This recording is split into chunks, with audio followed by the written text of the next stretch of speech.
चलिए आज हम लोग मई 2024 प्रतियोगिता दर्पण में अंतर्राष्ट्रीय घटनाक्रम जो दिए गए हैं उन पर चर्चा करेंगे, जो किसी भी परीक्षा के लिए वस्तुनिष्ठ प्रश्न के लिहाज से भी और विषयनिष्ठ सब्जेक्टिव क्वेश्चंस के लिहाज से भी बहुत इंपॉर्टेंट होगा। तो सबसे पहली इंफॉर्मेशन जो है इसमें वो है भारतीय राष्ट्रपति श्रीमती द्रौपदी मुर्मू की मॉरिशस यात्रा से संबंधित है।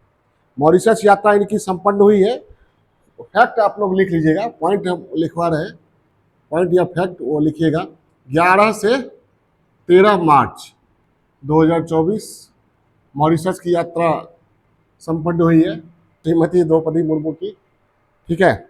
और 11 से 13 मार्च 2024 इस बीच में 12 मार्च को, इम्पोर्टेंट बात यह है, 12 मार्च को मॉरिशस का राष्ट्रीय दिवस मनाया गया।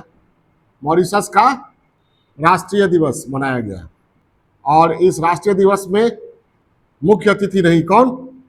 द्रौपदी मुर्मू। तो चूंकि ये द्रौपदी मुर्मू रही है, अब चूंकि मॉरिशस का राष्ट्रीय दिवस में शामिल हुई है हमारी राष्ट्रपति, हमारे देश की राष्ट्रपति, तो हो सकता है पूछा जाए, किसी भी पीटी में पूछने की संभावना बनती है, ठीक है। 11 से 13 मार्च मॉरिशस में रही है वो। 12 मार्च को ये मॉरिशस का जो राष्ट्रीय दिवस था वो 56वां राष्ट्रीय दिवस था। क्या? 56वां राष्ट्रीय दिवस था जिसमें शामिल हुई, ठीक है। और मॉरिशस के प्रधानमंत्री और राष्ट्रपति दोनों से इनकी भेंटवार्ता हुई। मॉरिशस के प्रधानमंत्री कौन पूछा जा सकता है? प्रविंद कुमार जगन्नाथ, मॉरिशस के पीएम प्रविंद कुमार जगन्नाथ। और मॉरिशस के राष्ट्रपति कौन है?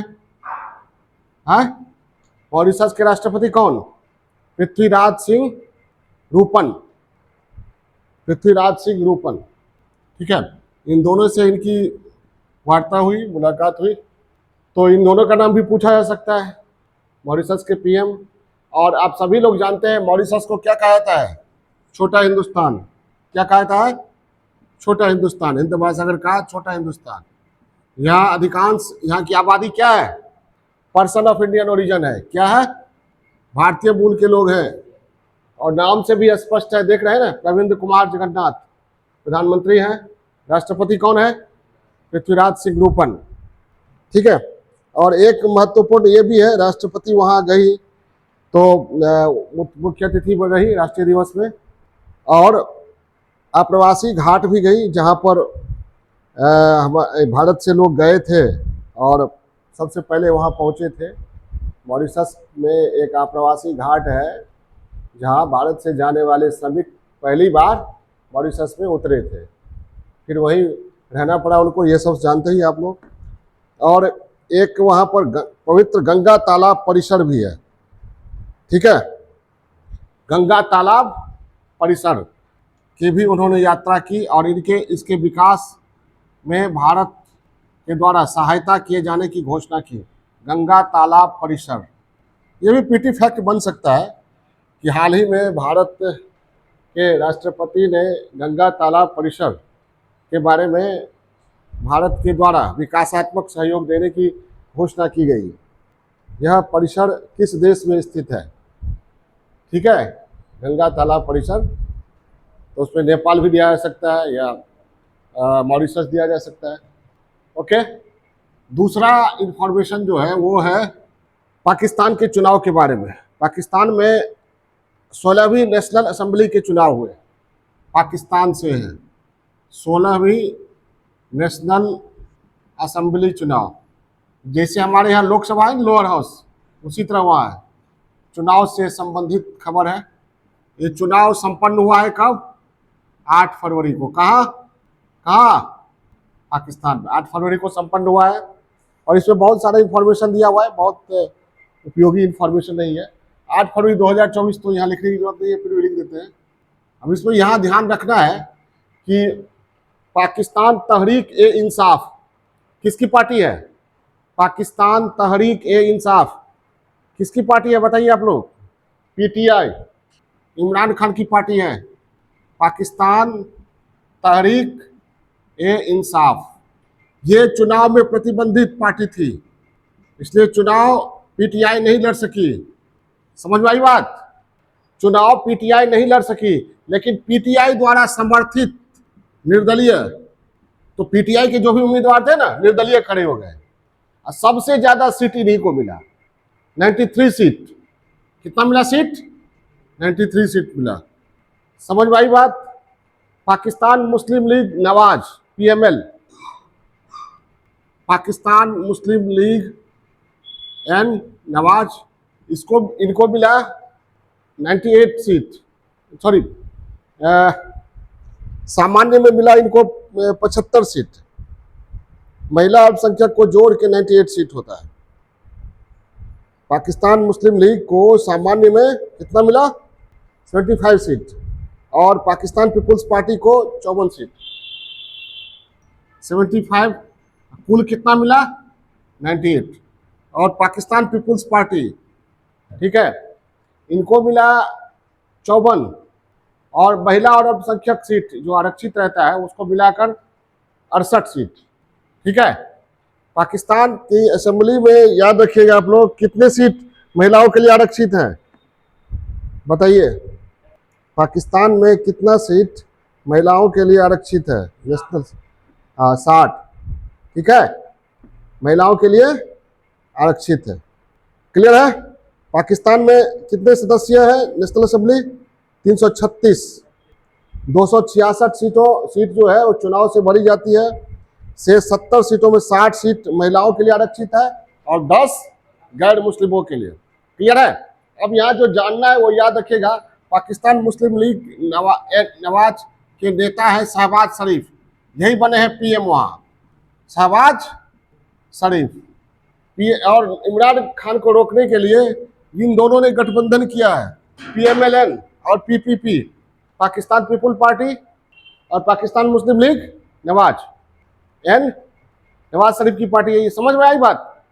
और इन दोनों ने गठबंधन किया और गठबंधन के तहत, समझौते के तहत पीएमएलएन से शहबाज शरीफ बन गए प्रधानमंत्री। क्या बने? प्रधानमंत्री बने। और बिलावल भुट्टो इनके नेता है पाकिस्तान पीपुल्स पार्टी के। कौन है? बिलावल भुट्टो, जिनकी मां थी कौन? बेनजीर भुट्टो। ठीक है, जुल्फिकार अली भुट्टो भी उससे पहले नेता थे। ये भुट्टो परिवार का, देख रहे नहीं, जिस तरह भारत में परिवारवाद है वहां भी परिवारवाद है। नवाज शरीफ खुद नहीं बन सके तो शहबाज शरीफ बन गए उनके भाई। और बिलावल भुट्टो के पिताजी आसिफ अली जरदारी क्या बने हैं? राष्ट्रपति। कौन? आसिफ अली जरदारी। ये जरदारी किस पार्टी से है? हाँ, ये याद रखिएगा। और ये गठबंधन जो है यही पाकिस्तान में सत्तारूढ़ हुआ है। और ये एक बात और है इस इंफॉर्मेशन में कि वहाँ सबसे लोकप्रिय नेता कौन है? शहबाज शरीफ। इमरान खान, चुनाव नहीं लड़ने दिया गया या चुनाव लड़ने पर प्रतिबंध लगा दिया गया उनकी पार्टी पर, भ्रष्टाचार का आरोप है ना उन पर प्रतिबंधित, तो उनके द्वारा समर्थित जो निर्दलीय है उनको सामान्य में सबसे ज्यादा सीट मिला है, 93। पीएमएलएन को सामान्य में कितना मिला? 75। पीपीपी को 54। समझ में आ रही बात? सबसे ज्यादा पॉपुलर कौन हो? इमरान खान। चुनाव नहीं लड़ने दिया गया तो अपने सारे उम्मीदवारों को निर्दलीय रूप में उतार दिया, सबसे ज्यादा। हो सकता है लड़ने दिया जाता तो और बेहतर परफॉर्मेंस हो सकता था। ठीक है, क्लियर है? ये पाकिस्तान का न्यूज। तीसरा न्यूज वही है, आसिफ अली जरदारी पाकिस्तान के नए राष्ट्रपति। याद रहेगा? इसमें एक तो ये दिया हुआ है, वो पाकिस्तान के राष्ट्रपति भवन का नाम दिया हुआ है एवान ए सद्र। तीसरा न्यूज भी वही है, पाकिस्तान के राष्ट्रपति कौन बने हैं? आसिफ अली जरदारी, उसी के बारे में है। ये किस पार्टी से है? पाकिस्तान पीपुल्स पार्टी। और ये एक तो यहाँ इंफॉर्मेशन ले लीजिए, फैक्ट, एवान ए सद्र वहाँ के राष्ट्रपति भवन का नाम है। राष्ट्रपति भवन कहाँ का? एवान ए सद्र, यहीं पर उन्होंने शपथ लिया है राष्ट्रपति के रूप में। इंफॉर्मेशन ये दिया हुआ है। पाकिस्तान के नेशनल असेंबली में कितनी सीट्स है? 336। महिलाओं के लिए कितना आरक्षित है? 60। हमारे यहाँ महिलाओं के लिए आरक्षित था, सीट थी? नहीं था। अब जाके 33% आरक्षण दिया गया। क्लियर है? अल्पसंख्यकों के लिए कितना है सीट? 10। ठीक है।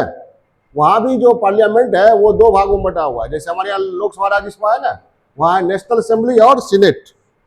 क्या है? सीनेट। ये भी समझ लीजिए।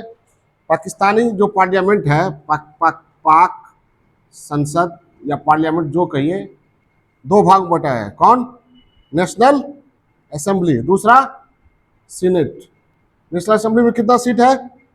336। सीनेट में कितना है? ये 104 है ना? हाँ, 104। क्लियर है?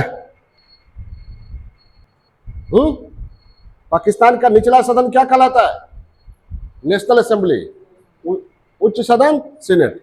सीनेट हो गया हमारे यहाँ का राज्यसभा, और नेशनल असेंबली हमारे यहाँ का लोकसभा। ओके। तो नेक्स्ट इंफॉर्मेशन है, ये चौथा इंफॉर्मेशन होगा। ये चौथा इंफॉर्मेशन है नेपाल से। कहाँ से है? नेपाल से। चौथा इंफॉर्मेशन है नेपाल से। नेपाल में सत्ता परिवर्तन हुआ है। ठीक है, बहुत ज़्यादा परिवर्तन नहीं हुआ है, लेकिन भारत के लिए थोड़ा स्थिति ठीक नहीं है। वहाँ नेपाली, देखिए 3 पार्टी जो प्रमुख है अभी, वो एक नेपाली कांग्रेस है। क्या है? नेपाली कांग्रेस। बात को समझ लीजिएगा। इसके जो नेता हैं, बड़े नेता, शेर बहादुर सप्रू, क्या तेज बहादुर सप्रू, शेर बहादुर देहुआ। कौन है? शेर बहादुर देहुआ। देहुआ। ठीक है। और नेपाली कम्युनिस्ट पार्टी या communist party of Nepal, CPN, communist party of Nepal, UML, United Marxist Leninist के नेता है केपी शर्मा ओली। कौन है? खड़ग प्रसाद शर्मा ओली। इनके बारे में बाद में बताएंगे, पहले लिख लीजिए। एक पार्टी है CPN, Nepali communist party, CPN Maoist centre या एमसीसी। इसके नेता है, बड़े नेता, पुष्प दहल कमल, पुष्प कमल दहल है। क्या है? प्रचंड। पुष्प कमल दहल ना, पुष्प कमल दहल प्रचंड। प्रचंड नाम से फेमस है ये। क्लियर है? अब यहाँ पर एक चीज आपको याद रखना है, इससे पूछा जाएगा भारत का समर्थक पार्टी कौन है? ये भारत की समर्थक पार्टी है। और केपी शर्मा ओली जो है, ये कम्युनिस्ट है, चाइना भी कम्युनिस्ट है, ये चीन समर्थक। क्या है? चीन समर्थक।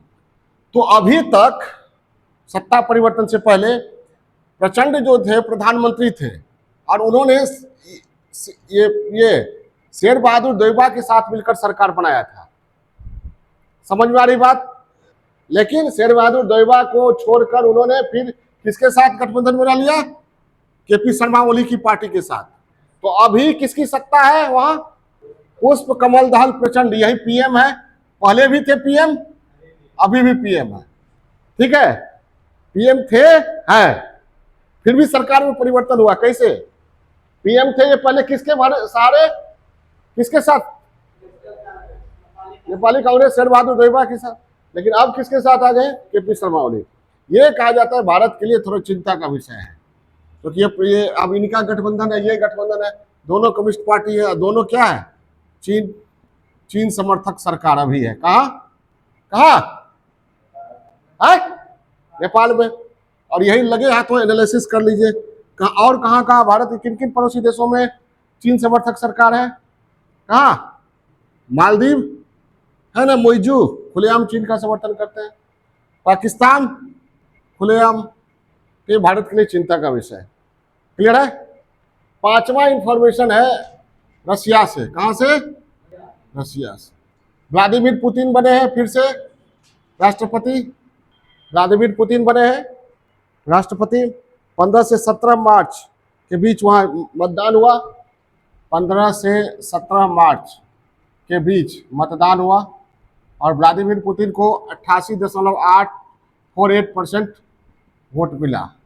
ठीक है, और वो अब 2030 तक राष्ट्रपति रहेंगे। हालांकि अमेरिका समर्थक मीडिया जो है उसने कहा कि ये चुनाव जो है वो केवल लिखा हुआ है, वहाँ डेमोक्रेसी नहीं है, दबाव में चुनाव कराए गए हैं। और यहाँ ये मोहम्मद जो है वह वास्तव में लोकप्रियता को नहीं दर्शाता है। ठीक है, एक और इन्फॉर्मेशन है, ये व्लादिमीर पुतिन 5वीं बार राष्ट्रपति निर्वाचित हुए हैं। क्या? 5वीं बार लगातार राष्ट्रपति निर्वाचित हुए हैं, और अब तक के सबसे अधिक समय तक, अब तक सबसे अधिक समय तक रहने वाले राष्ट्रपति हैं। पहले स्टालिन थे वहाँ सबसे अधिक समय तक, अब हो गए कौन? Vladimir Putin. ये 5वां इन्फॉर्मेशन। ओके, चलिए अब जो इन्फॉर्मेशन है वो पूरी दुनिया में अलग अलग राष्ट्र जो हथियारों की खरीद बिक्री करते हैं, निर्यात और आयात करते हैं, उसके संबंध में है। और ये जारी किया जाता है स्वीडन स्थित think tank Stockholm international Peace Research Institute के द्वारा। किसके द्वारा? ये नेक्स्ट इन्फॉर्मेशन है किससे संबंधित? हथियारों की खरीद बिक्री। ये केवा इन्फॉर्मेशन होगा? छठा इन्फॉर्मेशन। छठा इन्फॉर्मेशन किससे जुड़ा हुआ है? विश्व में हथियारों के आयात निर्यात के संबंध में ये दिया हुआ है, और ये जारी किया जाता है किसके द्वारा? सिपड़ी के द्वारा। किसके द्वारा? सिपड़ी। सिपड़ी का फुल फॉर्म क्या है? Full form Stockholm international Peace Research institute. सिपड़ी के द्वारा। ये कहाँ की संस्था है? स्वीडन की। स्वीडन की थिंक टैंक मानी जाती है। क्या मानी जाती है? Think tank. अब यहाँ भारत से संबंधित क्या है? सबसे बड़ा हथियारों का सबसे बड़ा आयातक देश कौन? अमेरिका। अमेरिका निर्यातक है, आयातक नहीं। सबसे बड़ा आयातक देश कौन? भारत। हमारा देश सबसे ज्यादा हथियारों की खरीद कर रहा है। और सबसे बड़ा निर्यातक कौन है? अमेरिका। और यहाँ पर एक देखना है कि भारत को 3 सबसे बड़ा आपूर्तिकर्ता देश कौन है? और कौन है? मतलब भारत जो खरीदता है उसमें किस किस से खरीदता है सबसे ज्यादा? अमेरिका है सबसे पहले, बट सबसे ज्यादा किससे खरीदता है भारत? रूस से। देखते नहीं हो, 36% खरीदता है रूस से, फ्रांस से 33%, अमेरिका से 13%। यहाँ सूची में दिया हुआ है ना, देखे तो सबसे ज्यादा किससे खरीदता है भारत? रूस से, उसके बाद फ्रांस से, उसके बाद अमेरिका से। इसलिए इन तीनों से दोस्ती अच्छी खासी है। ये तीनों का बहुत बड़ा कस्टमर है कौन? इंडिया। इसलिए ये तीनों देश भारत को नजरअंदाज नहीं कर सकते हैं। भारत भी इन तीनों के देशों के साथ सुमधुर संबंध बनाए हुए हैं अभी। ठीक है, इसके बाद याद करने योग्य जो है वह है 5 बड़े निर्यातक देश। कौन कौन है? 5 बड़े निर्यातक, बोलिए। 5 बड़े निर्यातक सामने में है, फिर भी बोलने में दिक्कत होती है। अरे निर्यातक राष्ट्र अमेरिका, रूस, अमेरिका, फ्रांस, रूस, चीन, जर्मनी।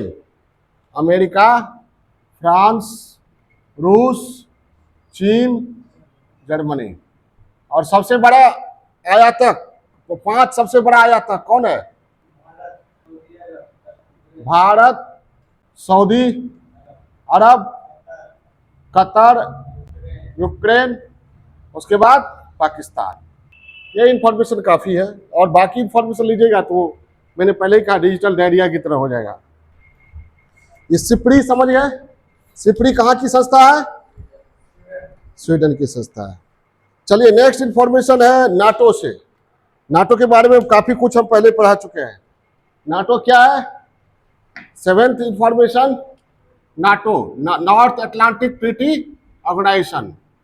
ये पहले ही आप लोग जानते हैं, द्वितीय विश्व युद्ध में पूरी दुनिया 2 खेमों में बटी थी, साम्यवादी खेमा और पूंजीवादी खेमा। पूंजीवादी खेमा के देशों ने एक सैन्य संगठन बनाया था। क्या? नाटो।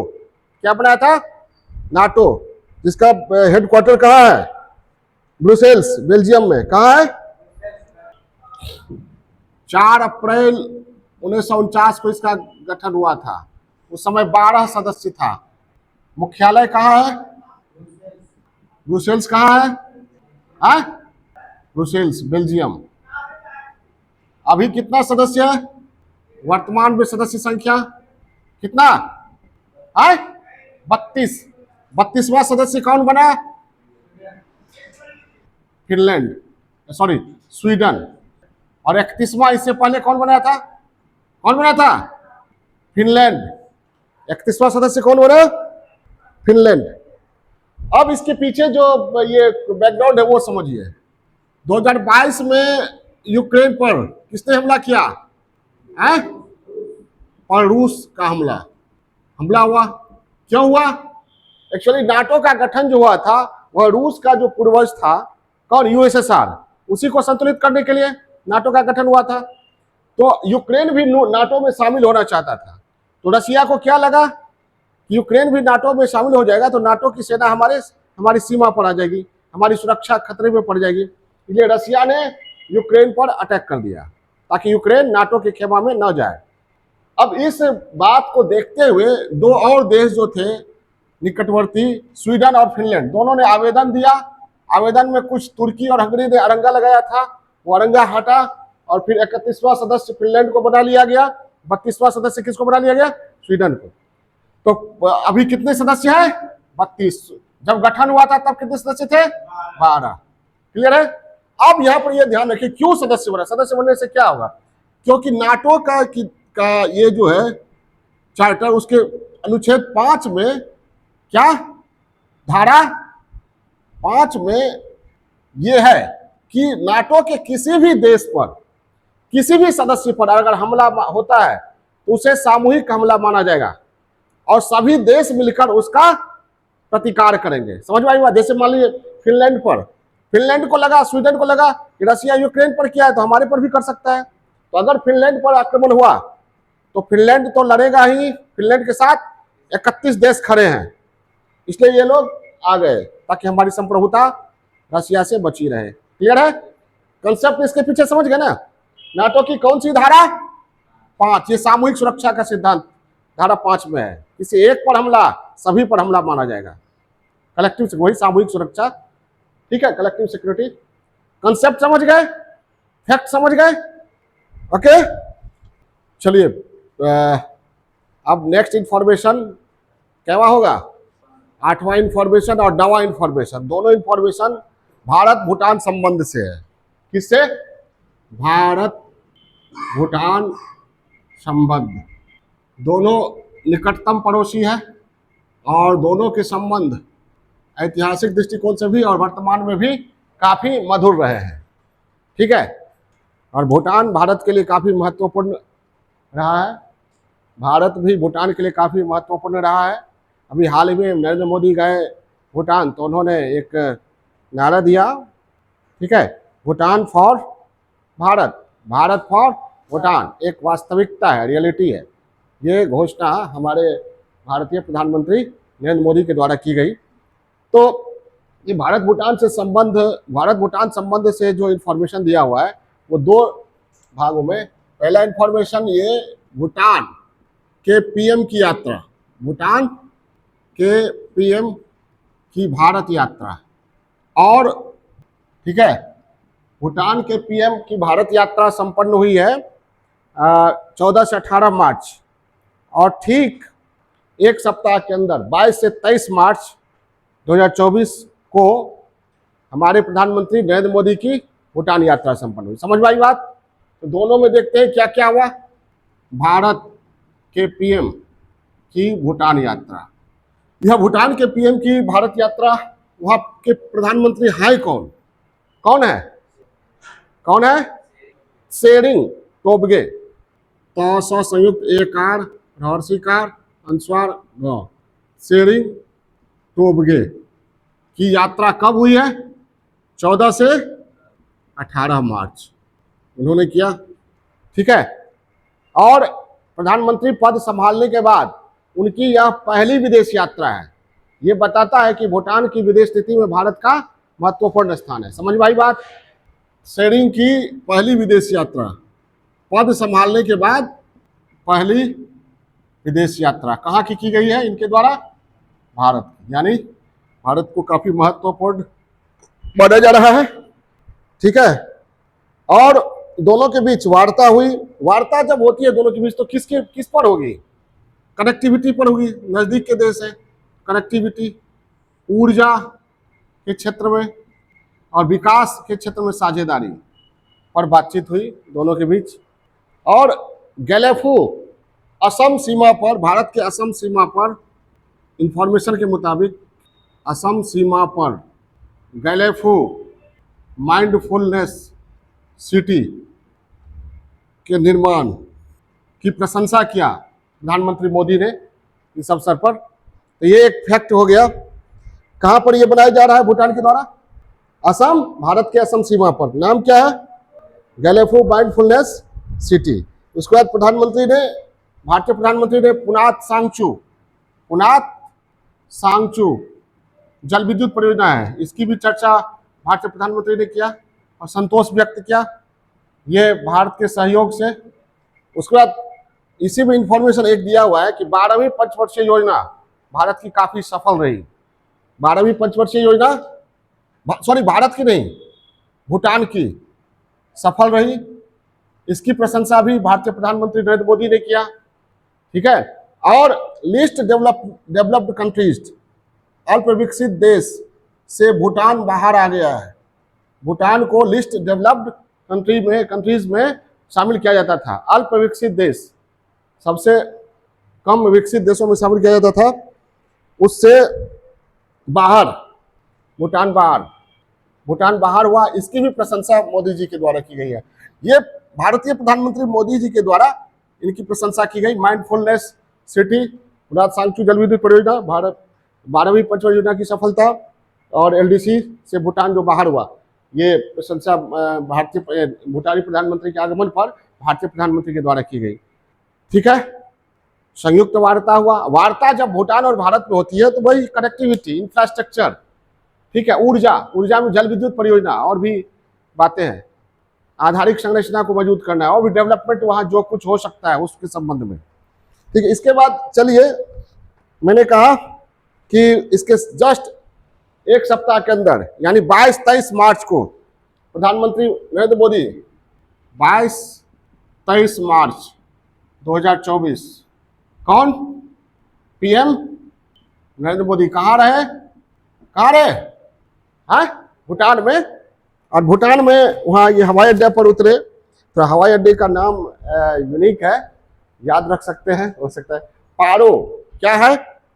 पारो हवाई अड्डा पर उनका राजकीय सम्मान किया गया। पीटी फैक्ट के लिहाज से पारो हवाई अड्डे पर राजकीय सम्मान। और इस अवसर पर भूटान के प्रधानमंत्री शेरिंग टोबगे रहे। ये बताता है ना कि भारत और भूटान के बीच संबंध जो है बहुत ही प्रगाढ़ है। ठीक है, और फिर रोड शो भारतीय प्रधानमंत्री का वहां हुआ थिम्पू में। और फिर कई परियोजनाओं और कई क्षेत्रों में सहयोग की बात हुई। किन किन क्षेत्रों में सहयोग पर बातचीत हुई? द्विपक्षीय द्विपक्षीय समझते हैं ना, दो देशों के बीच जो वार्ता होती है सहयोग के लिए या अन्य चीजों के लिए, उसको क्या कहते हैं? द्विपक्षीय सहयोग वार्ता में ऊर्जा, कृषि, युवाओं के लिए आदान प्रदान, वानिकी, पर्यटन। ठीक है, कौन कौन? ऊर्जा, कृषि, युवाओं के लिए आदान प्रदान, वानिकी, फॉरेस्ट्री, पर्यटन और विभिन्न परियोजनाओं पर 10,000 करोड़ की सहायता देने की घोषणा भारतीय प्रधानमंत्री के द्वारा की गई। अंतरिक्ष के क्षेत्र में सहयोग देने की घोषणा की गई। भारत का अंतरिक्ष कार्यक्रम काफी आगे बढ़ चुका है। ठीक है, और इस अवसर पर 7 विभिन्न समझौते हुए जो पेट्रोलियम, अंतरिक्ष आदि से संबंधित। और इसी अवसर पर भूटान फॉर भारत और भारत फॉर भूटान एक रियलिटी है, वास्तविकता है, ये कहा किसने कहा? भारतीय प्रधानमंत्री ने। और इसी अवसर पर भूटान का सर्वोच्च नागरिक सम्मान order of the Druk Gyalpo, order of the, order of the Druk Gyalpo, ये क्या है? भूटान का सर्वोच्च नागरिक सम्मान से भारतीय प्रधानमंत्री नरेंद्र मोदी को नवाजा गया। और इसी में एक लिख लीजिए, ये पहले गैर भूटानी हैं जिनको इस सम्मान से नवाजा गया है। समझ में आई बात? भूटान के इस सर्वोच्च नागरिक सम्मान से पहले गैर भूटानी प्रधानमंत्री भारतीय प्रधानमंत्री नरेंद्र मोदी हैं जिन्हें सम्मानित किया गया है। फैक्ट समझे? ओके। इसके बाद हम लोग चलेंगे वर्ल्ड हैप्पीनेस इंडेक्स पर। लास्ट इंफॉर्मेशन है वर्ल्ड हैप्पीनेस इंडेक्स के संबंध में। क्या है? World happiness index, world happiness index के संबंध में है। और ये 2024 में जो रिपोर्ट जारी की गई है उस हिसाब से 143 देशों में भारत का स्थान, 143 देशों में भारत की रैंकिंग कितनी है? 126। और पॉइंट कितना मिला है भारत को? 4.054, 4.054। इससे पहले भारत की रैंकिंग कितनी थी? ये 2028 की रैंकिंग होगी ना, जो 24 में जारी की गई। 2022 में कितनी थी रैंकिंग? 146 देशों में 136वां रैंकिंग था, 146 देशों में। ठीक। अब यहाँ पर एक तो चीज देखिए, वर्ल्ड हैप्पीनेस इंडेक्स किसके द्वारा जारी किया जाता है? किसके द्वारा जारी किया जाता है? संयुक्त राष्ट्र सतत विकास समाधान नेटवर्क द्वारा जारी किया जाता है। अंग्रेजी में इसको क्या कहते हैं? United Nations sustainable development solutions network द्वारा जारी किया जाता है। और इसमें मान कितना दिया जाता है? 0 से 10। जिसका जितना अधिक मान, या उसका मतलब है वहां अधिक खुशहाली है। कम है मान तो कम खुशहाली है। भारत में क्या है? चिंताजनक है, क्योंकि 5 से कम है, नहीं है, 5 से कम है। अब यहां पर यह इंपॉर्टेंट है कि किन आधारों पर यह सूचकांक जारी करता है। भारत को किसका सूचकांक कितना है? ये चिंताजनक है, 5 से नीचे है, ये रिपोर्ट के अनुसार, इंडेक्स के अनुसार। और ये सूचकांक कितने से कितने के बीच जारी किया जाता है? 0 से 10। मानक क्या क्या है? पहला मानक क्या है? वर्ल्ड हैप्पीनेस इंडेक्स का ये मानना है कि खाली जीडीपी या प्रति व्यक्ति आय से ही समृद्ध नहीं हो जाता है लोग, ये भी देखा जाता है खुशहाली कितनी है, वहाँ लिबर्टी लोगों को कितनी है, फ्रीडम कितनी है, ठीक है, खुशहाल है कितना समाज। तो उस आधार पर इसमें क्या क्या मानक है? पहला क्या है? प्रति व्यक्ति जीडीपी। कितना मानक है? 6 मानक। पहला प्रति व्यक्ति जीडीपी, पर कैपिटा जीडीपी। दूसरा सोशल सपोर्ट, सामाजिक समर्थन, सोशल सपोर्ट। तीसरा स्वस्थ जीवन प्रत्याशा, लाइफ एक्सपेक्टेंसी, लोग कितना जीते हैं। चौथा उदारता, ठीक है, चौथा है उदारता, जेनरसिटी। पांचवा जीवन विकल्प बनाने की स्वतंत्रता। छठा क्या? भ्रष्टाचार पर धारणा, परसेप्शन ऑन करप्शन, भ्रष्टाचार पर धारणा, ये हो गया, ठीक है। अब मेंस में कभी पूछा जा सकता है कि वर्ल्ड हैप्पीनेस इंडेक्स में भारत की रैंकिंग चिंताजनक है, क्यों? ठीक है, तो इस पर बात करेंगे। ओके, ये था अंतर्राष्ट्रीय घटनाक्रम। इसके बाद हम लोग आर्थिक वाणिज्यिक घटनाक्रम पर आएंगे, ठीक है। उसमें बहुत सारी इंफॉर्मेशन काम के नहीं है, जो इन्फॉर्मेशन काम के है वो इन्फॉर्मेशन देंगे हम आप लोगों को, ठीक है।